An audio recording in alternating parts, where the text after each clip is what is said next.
ආයිබෝවන් 2026 වසරේ මාර්තු මාසයේ මකර ලග්න හිමි ඔබට ඉතාමත් තීරණාත්මක කාල පරිච්ඡේදයක්. ඔබේ ලග්නාධිපති සෙනසුරු තුන්වැන්නේ ගමන් කරමින් රවි කුජ සහ සිකුරු සමග ඇති කරගන්නා සංයෝගය. මෙන්න මේ කාල පරිච්ඡේදය තුළ ඔබේ ජීවිතයේ පරිවර්තනයකට මඟ පාදන කාලයක්. අද අපි කතා කරන්නේ මේ ග්‍රහ මාරුවීම් සහ ග්‍රහ පිහිටි මකර ලග්නාධිපති ඔබේ පෞද්ගලික ජීවිතයට, රැකියා සහ ව්‍යාපාර කටයුතු වලට, ඒ වගේම ඔබේ අධ්‍යාපනයට, සෞඛ්‍යයට මොන වගේ බලපෑමක් කරයිද කියන කාරණා. ඊට කලින් මම ඔබෙන් ඉල්ලා සිටිනවා ඔබ අපේ channel එකේ වීඩියෝ බලන් channel එක subscribe කරන්නේ නැතුව නම් දැන්ම subscribe කරලා bell icon එක click කරලා තියාගන්න. එහෙම වුණොත් අපි වීඩියෝ එකක් දාපු සැනින් එසැනින් ලබා ගැනීමේ හැකියාව ඔබට තියෙනවා. මකර ලග්න හිමියන්ට මේ මාසය කියන්නේ මේ මාර්තු මාසය කියන්නේ ටිකක් කල්පනාවෙන් වගේම සැලසුම් සහගතව වැඩ කළොත් විශාල ජයග්‍රහණ ජීවිතයට ළඟා කරගන්න පුළුවන් කාලයක්. ඉතින් අපි මුලින්ම බලමු මේ ග්‍රහ පිහිටීම් සහ ග්‍රහ මාරුවීම් මකර ලග්න නාධිපති ඔබේ පෞද්ගලික ජීවිතයට, ඔබේ ආදරයට, විවාහයට මොන වගේ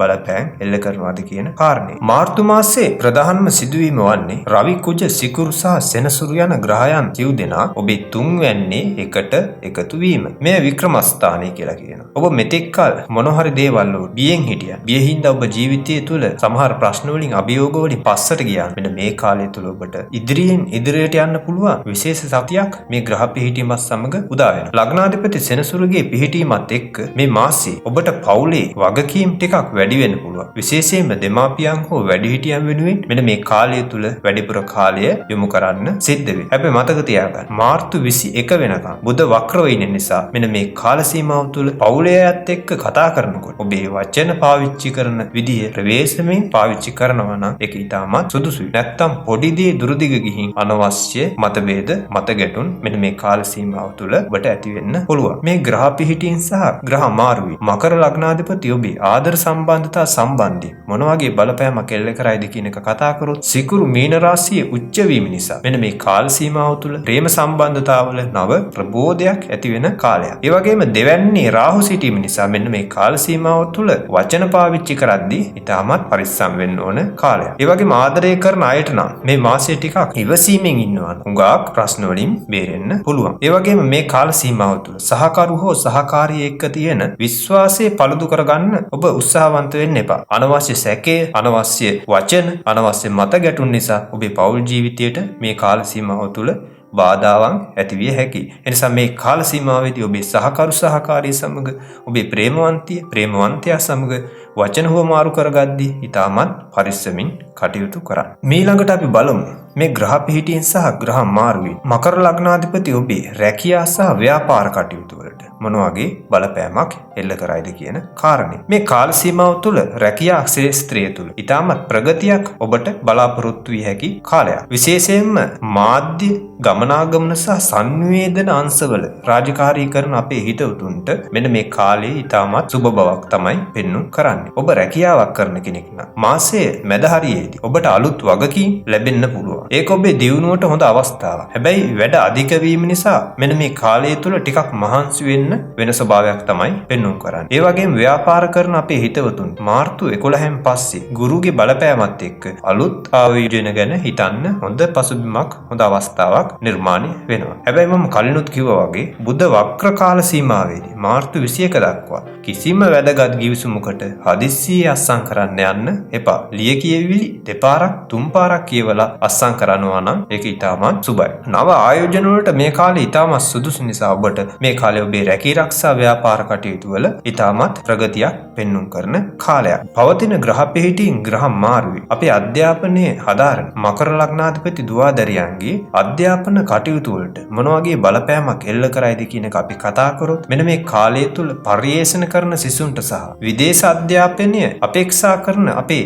දුවාදරියන්ට මාර්තු 3 වන දින සිදුවෙන චන්ද්‍රග්‍රහණය සමග අලුත් මාවත් විවෘත වන කාලයක්. මේ අවස්ථාවන් ඔබට ලැබෙන කාලයක්. ඒ වගේ මකර ලග්න හිමි දුවදරුවන් මේ මාසය ඉතාමත් වැදගත් වෙනවා. හැබැයි ඔබේ උත්සාහය මෙන්න මේ කාලයේදී ඔබ වැඩි කරගන්න අවශ්‍යයි. මාසයේ මුලදී ඔබේ හිත අධ්‍යාපනයෙන් පරිබාහිර දේවල් වලට ඇදී යන්න පුළුවන් ප්‍රවණතාවයක් මේ කාල සීමාව තුළ තියෙනවා. ඒ වගේම කම්මැලිකම මෙන්න මේ කාලේ වැඩිපුර ඔබට දැනෙන්න පුළුවන්. හැබැයි ඔබ සැලසුමකට වැඩ කළොත් විශේෂයෙන්ම තාක්ෂණ තාක්ෂණික හෝ ගණිත අංශ වලින් ඉගෙන ගන්න අපේ දුවදරියන්ට මේ මාසය ඉතාමත් සුබයි. මේ කාලය තුල ඔබ උත්සාහවන්ත වෙන්න. උත්සාහය කවදාවත් අතාරින්න එපා. ඔබේ උත්සාහයට ප්‍රතිඵල අනිවාර්යෙන්ම ලැබෙනවා. ඉතින් ඔබේ මතක ශක්තිය මේ කාලය තුල හොඳයි. ඔබේ කම්මැලිකම මේ කාලය තුල වැඩි වෙන්න පුළුවන්. ඒ නිසා පාඩම් කරද්දී ශක්තිය වැඩි කර ගැනීමට කෙටි විවේක ගනිමින් ඔබ පාඩම් කරනවා නම් ඒක ඉතාමත් සුබයි.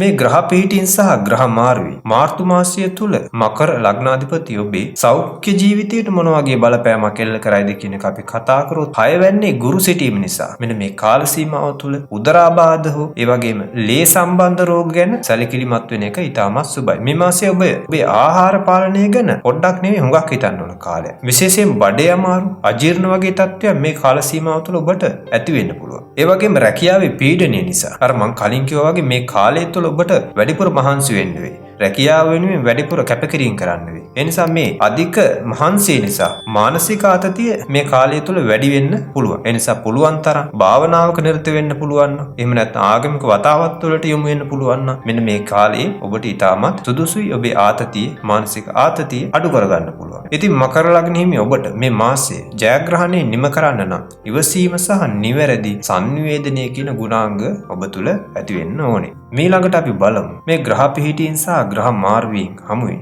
ඔබේ ජීවිතයට එල්ල වෙන අසුබතා මගහරවාගෙන යහපත් සුබතා ඔබේ ජීවිතයට උදා කරගන්න ජ්‍යොතිෂමය වශයෙන් කියලා දීලා තියෙන පිළියම් සහ පිළිවෙත් මොනවාද කියන කාරණයට. ජ්‍යොතිෂයට අනුව අසුබතා අවම කර ගැනීමට ඔබට මෙන්න මේ කාලය තුල මේ කියන පිළියම් පිළිවෙත් තුල යෙදෙන්න පුළුවන් නම් ඒක ඉතාමත් වටිනවා. මේ කාල සීමාවේදී ඔබට ප්‍රශ්න ඇති කරන්න. විශේෂයෙන්ම සෙනසුරු ග්‍රහයා, රවි සහ කුජ කියන ග්‍රහයා, ඒ වගේම රාහු ග්‍රහයාගෙන් ඔබට ග්‍රහ බලපෑම් ග්‍රහ දොස් ඇති වෙන කාලයක්.